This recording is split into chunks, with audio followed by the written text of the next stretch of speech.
Hey, I'm Cable. Welcome to this week's video. Before I get started, please take a moment to subscribe to my channel, because if you haven't discovered by now, lots of videos here to help you grow a more successful fitness business.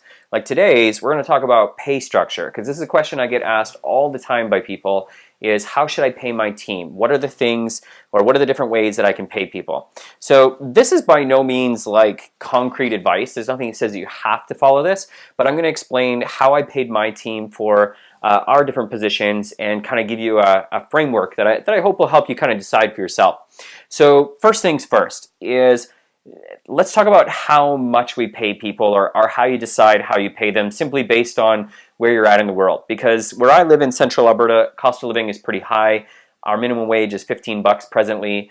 I think probably a lot of places this is going to vary greatly. So let's kind of give you a framework for how you can figure that out. A really good book, if you get a chance sometime, called Drive by Daniel Pink. One of my favorite books for understanding human behavior and keeping people motivated. And I always refer to it, there's a line in the book that he says, one of my favorite quotes, money is a factor until it isn't. Meaning that so essentially when people work for you, they have to be able to earn enough money to be able to live a basic living that they're comfortable with. Otherwise, they're always going to be asking for more money. So it's really important to try to satisfy their basic needs. So money's a factor until it isn't. One of the problems with our industry, as you probably already know, is that people don't want to work a lot of split shifts. It tends to burn them out if that's all they do for a long period of time. And it's very difficult to give people 40 or more hours per week, allowing them to earn a full-time income, which is why commonly for trainers and whatnot, the wage tends to be a bit higher on an hourly basis, because people have to be able to earn a higher level of income in less hours per week. So essentially, we're paying full-time hours in 30 or 32 hours a week, which would be a typical full-time position in a fitness facility. So something to keep in mind. How do you decide what that is or what it should look like? Money is a factor until it isn't. So one of the things that I've always told my coaching clients is think about cost of living in your region. And a good way to think about this is, what is a starter home, or what would it cost a single family to buy their first home? For us in our region presently, probably around 450,000 would get you a pretty basic detached home here in our area. So a family here, like, you could maybe get by with $50,000 a year in a household, but typically normal would be probably $75,000 to $100,000. So two incomes in a household combining to earn $75,000 to $100,000 or more gross. So keep that in mind. An individual for us needs to earn on average about $40,000 a year to satisfy their half of that household income. So it kind of gives you a framework that you could then work backwards, right? This is what they need to earn annually. We could figure that out monthly, and we could ultimately figure out the number of hours, which would allow you to settle on an hourly wage. So here in Alberta, a typical wage for somebody to earn $40,000 a year would be, if we were just talking hourly, is going to be somewhere between 20 and 25 bucks an hour. $25 an hour full-time will get you $50,000 a year, just as a point of reference. So keeping that in mind, let's talk about different positions. Most commonly, these three areas become the key positions in a fitness center. So manager person, salesperson, I like them to be the same person when that's possible, but it isn't always. Your trainers, and then typically your support staff with your admin. So let's talk about manager and sales first off. These are the only people in my organization that I like to start on salary on day one, and prefer to have a base salary for manager and salespeople. And here's the reason why. Because these people are my go-to. Number one, I expect them to be available and flexible with their availability. So if a client wants to meet you at 6 a.m., I expect you to meet a client at 6 a.m. If the clients want to meet you on the weekend, I expect you to see them on the weekend. You're the manager, the team has trouble, somebody's sick, we need somebody to step in for a shift tomorrow night. The manager needs to be able to fulfill that role. So this is why we start with a base salary, because it's really hard to plan their day-to-day schedule, and my expectation is they will have flexibility. The rest of it is based on commission, and this is primarily related to the salesperson, but it is why whenever possible I like these people to be the same person, simply because these two things together, especially this portion as pay per performance, is how we can pay people the most money. If you're performing well and delivering, it's a win-win situation. I can afford to risk more and give you more. So this is the potentially top earning position because of that pay per performance side of things. What is the base salary? It really depends. You know, I've heard as low as $1,200 for some people and as high as $2,500 for others. So it kind of depends, right? And that's where this comes in, is I typically want probably about 60%, 65% of these annual earnings to come from base salary. Now, just to be clear, my manager salesperson typically earns a lot more than $40,000 per year, but it's just to try to give you a framework of how you could make some of these decisions. Commission, I always found that the best commissions were static commissions, meaning you did this, you got that. So for us, we had two types of commissions. We had our short-term challenges, which were typically 6-week challenges, and then which was commissionable, and then long-term memberships. And I'm going to tell you why we did that. So I believe the challenges were like $25, and then the long-term memberships were $50. One of my facilities was actually more than this, so it can kind of vary, but you can decide whatever those commissions are and ultimately figure out what their annual earnings. So just gives you something to think about. The reason I did it this way, so for us, the 6-week challenge was always a core product, because I love 6-week challenges because they're great for creating a steady stream of social proof, which we know in today's world is really, really important for, you know, getting your reputation out there and having a steady stream of leads coming in. It was also really logical for the consumer. Like, they make a really short commitment to start, stop, they make a lot of progress, they don't need us anymore. But it gives us 6 weeks to educate them why that's a bad plan, and ultimately to see that they enjoy being part of our community and how important that is to their long-term success, and really allowed a lot of people to stay. So what it did was it kept my salesperson engaged with this person through the whole 6-week process, because it was the one time that they got to double dip, right? So if they got a commission on the 6-week challenge, they knew a smart salesperson could earn more commission by selling the long-term membership at any point through the 6-week challenge. So remember, we are all inherently selfish. So don't try to change that, just accept it and see if you can figure out how to use that selfish nature to your advantage. So from a sales standpoint, it created a huge win-win. Right? We sold a lot of challenges, which generated a lot of social proof, which made it easier to sell more memberships. The salesperson knew that they were getting the chance to double dip and increase their earnings, and I had the ability to project our earnings better, which improved our profitability. So it was completely win-win.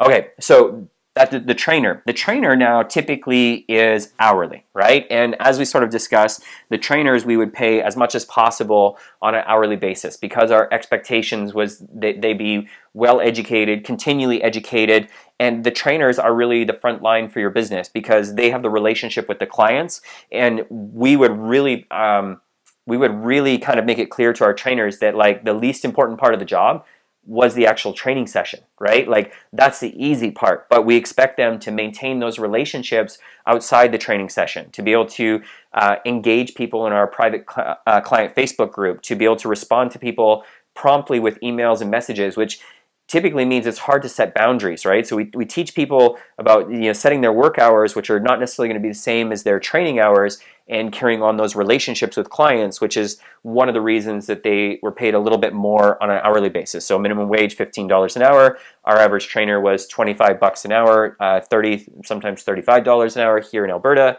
But you know, for you, it will probably be different. What does the bonus side of things look like for trainers? Well, again, remember, people are inherently selfish, and we want to make it so that our team is likely to work together. So what we did was the trainers could actually earn a percentage of the first month of fees for anybody that converted to a long-term membership. So 25 to 50%. Like, we wanted to really spoil the trainers. And here's why.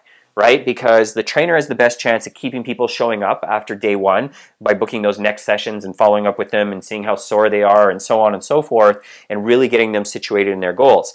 The trainer gets to be the friend to the client, right? Because if the salesperson is talking to you about continuing and buying a membership, your barriers go up. You know that the salesperson is trying to sell you, but you're going to turn to your bartender or your friend and talk to them about, man, I really want to sign up, but I can't afford it. You know, how many times a week do I need to come?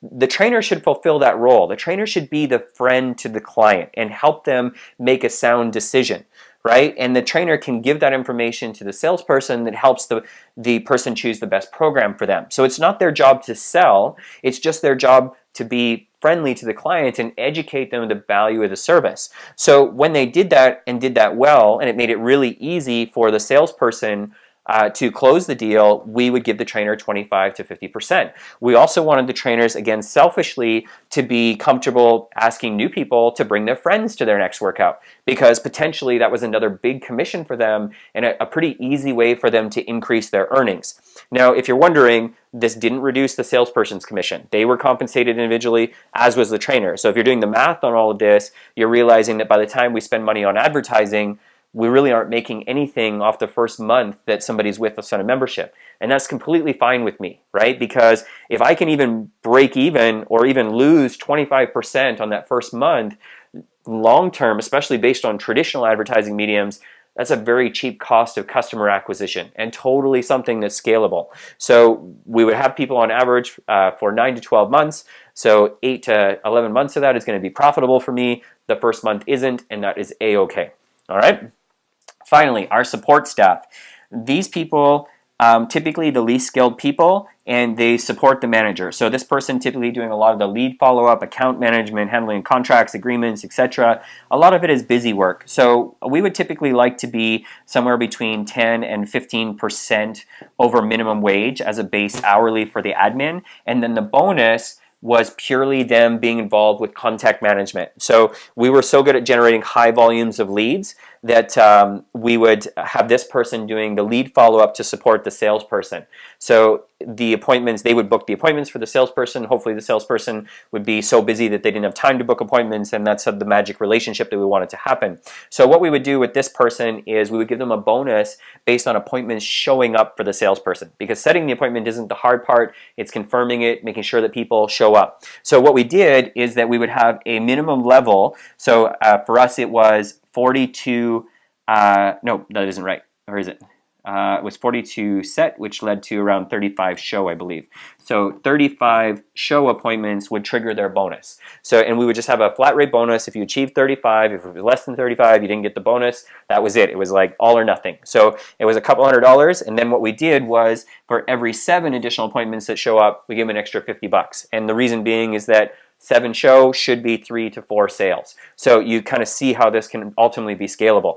So these people, typically unskilled, people that would otherwise, great personalities, that would otherwise accept a minimum wage job, you can see how this is going to be a bit lower than this annual, but this became a very lucrative position for people that would otherwise be in those minimum wage positions, right? And it kind of gives you the framework of how we paid our other staff.